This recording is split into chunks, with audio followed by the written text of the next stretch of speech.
काही झालं तरी ज्यांच्या हातात सत्ता आहे, ज्यांच्या हातात अधिकार आहेत, त्यांच्या विरोधात आपण न बोललेलंच बरं.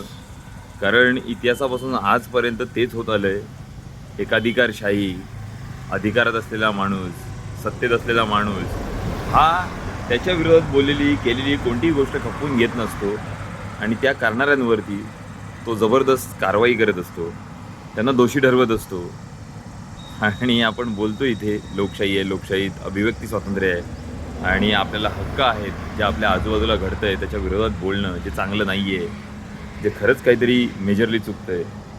पण आज त्याच्याबद्दल आपण व्यक्त व्हावं न व्हावं, काय होतं की तुम्ही न्यूज चॅनल्सला विकत घेऊ शकता, पण सोशल मीडियावरती तुम्ही खरं बोलणाऱ्यांची तोंडं कशी दाबू शकता, ते नाही करता येत आहे. म्हणून आज काय झालं आहे तर सोशल मीडिया सर्व्हेलन्स खाली तुम्ही टाकलं आहे आणि त्याच्यावरती तुम्ही सतत नजर ठेवून आहात की कोण आपल्या विरोधात जातं आहे आणि जेणेकरून सगळ्या लोकांना आपण केलेल्या चुकीच्या गोष्टी, आपण कसं लोकांना फसवतो आहे, गंडवतो आहे, हे निदर्शनास आणून देणाऱ्यांवरती तुम्ही जोरदार कारवाईचं सत्र धरलं आहे.